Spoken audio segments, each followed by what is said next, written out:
किया। तशद्दुद करने के बाद इनकी प्यास न बुझी, इन्होंने शफाकियत के साथ मेरे भाई की लाश की बेहुरमती की, शाम के बटियाँ ले जा के उसको जला दिया। जबकि पोस्टमार्टम की रिपोर्ट में भी ये शाया किया गया, लिखा गया है डॉक्टरों की तरफ से कि 95% बॉडी जली हुई थी। आप अंदाज़ा लगाओ कि जिस शख्स की 95% बॉडी जली होगी उसके ऊपर क्या जुल्म होगा।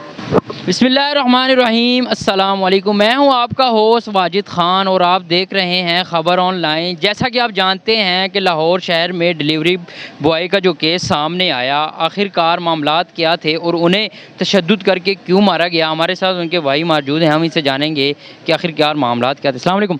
वालेकुम सलाम। सर, हमें बताएं कि क्या मामलात थे कि उन्हें इतनी बेरहमी से उन्हें मार दिया गया। भाई मेरा भाई डिलीवरी बॉय था, ट्रैक्स कंपनी में काम करता था और ये इनके घर पार्सल देने के लिए गया। पार्सल देने के लिए गया, मेरा भाई वापस नहीं आया। इन लोगों ने पकड़ के मेरे भाई के ऊपर वहशियाना तशद्दुद करके वीडियो बयान लेके यरगमाल बना के उसको तशद्दुद करके मार के जाके शाम के बटियाँ जला दिया। ठीक है, बाद में जब सारी चीज़ें खुली तो ये सामने पता चला हमें कि ये लड़की उसके अफेयर में थी, रईस के अफेयर में थी और रईस के रिलेशन में थे। ये 5-6 माह से रिलेशन में थे और बड़े कंफर्टेबल जोन में रिलेशन में थे। ठीक है, जिस चीज़ की पुलिस भी तस्दीक कर चुकी है कि ये लोग बड़े गहरे रिलेशन में थे। ठीक है, और ये रिलेशन में थे तो ये झूठ बोलती है। अब खातून जो है, मुर्जम जो है, ये झूठ उन्होंने बयान दिए हैं कि हमने जो देखे हैं बयान, ऑन कैमरा भी देखे हैं और लाइव मैंने खुद उनको सुना है कि उन्होंने कहा कि ये सारे झूठ का मामला है और वो लोग आए एकदम से हमारे पर जुल्म और ज़्यादती भी की, हमारे साथ तशद्दुद भी किया था। लड़की के बयान आई। ये कौन सा जुल्म है, कौन सी ऐसी ज़्यादती है कि जिस शख्स के साथ आप लोग 5-6 माह से रिलेशन में हो, बाहर घूमना फिरना है तुम्हारा, उसके साथ उसको यूज़ करना है। ठीक है, बेडरूम तक रसाई मिलती है, बाहर होटलों में तुम लोग जाते हो खाना खाने के लिए, वो बंदा किस तरह तुम्हारे ऊपर जुल्म करेगा। ठीक है, तुम लोगों ने तो उसको ट्रैप करके घर बुलाया धोखे के साथ। ठीक है, उसकी जान ली है। ठीक है, बुलाया किस तरीके से उन्होंने? किस तरीके से बुलाया? मेरा भाई डिलीवरी बॉय था। ठीक है, रईस जो है डिलीवरी बॉय था, ट्रैक्स कंपनी में काम करता था। इन्होंने कोई प्राइवेट उसे पार्सल मंगवाया था।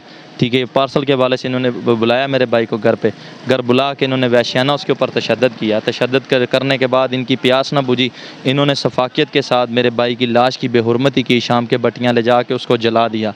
जबकि पोस्टमार्टम की रिपोर्ट में भी ये शाया किया गया, लिखा गया है डॉक्टरों की तरफ से कि 95% बॉडी जली हुई थी। आप अंदाज़ा लगाओ कि जिस शख्स की 95% बॉडी जली होगी उसके ऊपर क्या जुल्म होगा। बहुत जुल्म है, बहुत जुल्म ज़्यादती हुई है। नाज़रीन, यहाँ पे सवालिया निशान बनता है कि इनके पास जो सबूत है, जो आप ऑन कैमरा भी देख सकते हैं कि वो लाइव वीडियो कॉल पर उनके साथ बात भी करती थी, वो फ़ोटोज़ भी अवेलेबल है इनके पास। उसके बावजूद भी सर आपके सामने ये खातून झूठ बोलती है। वो कहती है हमारे से ऐसे वो जुल्म करता था, फलां करता था। ठीक है, वो क्या CDR जो निकला वो झूठ बोलता है? जो तुम्हारे मोबाइल, ये तीनों के मोबाइल जो हैं फ्रांसिक के लिए पुलिस ने भेजे थे, क्या वो झूठ बोलते हैं? जी। तो नाज़रीन, ये था वो वाक़या कि भाई ने बताया हमें, और हमारे साथ रईस भाई के एक ऐसा दोस्त बचपन का, जिसे हम लंगोटिया भी कह सकते हैं, वो मौजूद है। हम जानेंगे वो इस केस को किस तरह देखते हैं। अस्सलाम वालेकुम। वालेकुम अस्सलाम। सर, क्या हाल चाल है? ठीक ठाक। आपका नाम?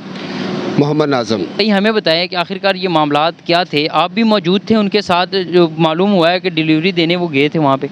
जी बिल्कुल, साथ मौजूद थे। यहाँ तक मौजूद थे कि हमने उस घर में जो है खुद रेड करवाई है, पुलिस वाली गाड़ी साथ ली है, उनकी हेल्प ली है। हम 100 से अफराद खुद थे।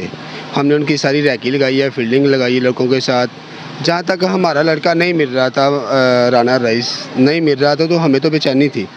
हमने दोस्तों में, रिलेटिव में, हर जगह उन्हें ढूंढा, नहीं मिला।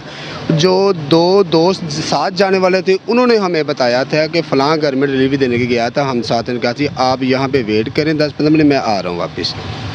तो वो हमें वहाँ ले जाने वाले हैं। हमने घर देखा है। उसके बाद जब हमें ये लाश का पता चलता है कि आपका जो राना रईस है वह कत्ल हो गया और बाद में उसकी लाश की बेहुरमती की गई, उसे जला दिया गया। फिर हमने जो उस घर में गए हैं, पुलिस की गाड़ी और पुलिस की हेल्प लेकर वहाँ पे रेड करवाई है। और आप कब से जानते रईस भाई को? बचपन से। तो कितनी उम्र थी उनकी? यही 22-23 उसके। शादीशुदा थे? नहीं, उसका निकाह हो चुका था। बड़ी से बकरा इससे 6 दिन पहले, 23 तारीख थी समथिंग। तो इन दिनों में इसी महीने में उनकी शादी थी। ठीक है, निकाह हो चुका था, रुखसती नहीं हुई थी। जी। तो आप कोई हमारे जो बड़े हैं उनको कोई पैगाम देना चाहते हो इस हवाले से? सर, सबसे पहले तो मैं फ़रहान नहीं, बेसिक वो फ़रौन है, ठीक है, वो एक बयान में कह रहा जी मैंने कत्ल नहीं किया। मैं उसे ये कहना चाहूँगा कि उसने बहुत बड़ी मुश्किल रखी हैं, बहुत मर्दानगी से वो बयान देता है, अनजक हो के, अंडर हो के। अब उसकी मर्दानगी कहाँ पे गई? इस मुच्छों की लाचे रख ले। अब वो मुकर गया कि मैंने कत्ल नहीं किया, वो बड़े आराम से कह रहा है मैंने कत्ल ही नहीं किया। अब उसकी मर्दानगी कहाँ पे गई? वो मान रहा था पहले हर न्यूज़ पे, हर चैनल पे वो मानना है मैंने कत्ल किया है। कैसे किया है? एक चैनल पे उसका इंटरव्यू है जी मैंने कत्ल किया ही नहीं। अब उसकी मर्दानगी कहाँ पे गई? और वो कहता है मैंने गैरत के नाम से कत्ल किया है। क्या इनको इंसाफ मिल रहा है? आप देख रहे हैं यहाँ पे बैठे हुए हैं, इनके दोस्त हैं, उनके साथ दुख में इनका साथ दे रहे हैं, तो क्या इनको इंसाफ मिल रहा है? आप क्या कहना चाहते सर दोस्त हजरात तो सारे अल्हम्दुलिल्लाह साथ है, रात को दिन को जैसे भी हैं वो हमारे साथ हैं, हमारे पीछे लब्बाई कर रहे हैं। लेकिन हमारी आला अफसरान से अपील ही है, रिक्वेस्ट ही है, गुजारिश है कि हमें इंसाफ दें। जी तो नाजरीन, देखा कि आपने ये वाक़या था वो रईस का कि वो डिलीवरी देने गए थे और उन्हें बाकायदगा बुलाया गया वहाँ पे कि उनको इरादा कत्ले इरादा होगा इसमें, कि अभी तक इनको इंसाफ भी नहीं मिला। आखिरकार ये मामलात कैसे हल होंगे? हमारी दरख्वास्त है जो हमारे आला अफसरान हैं उनसे कि वो इस चीज़ पर नज़र षानी करे और इन्हें इंसाफ के तकाज़े तक पहुँचाए। इसी के साथ अपने मेज़बान को इजाज़त दीजिएगा। अल्लाह हाफ़िज़।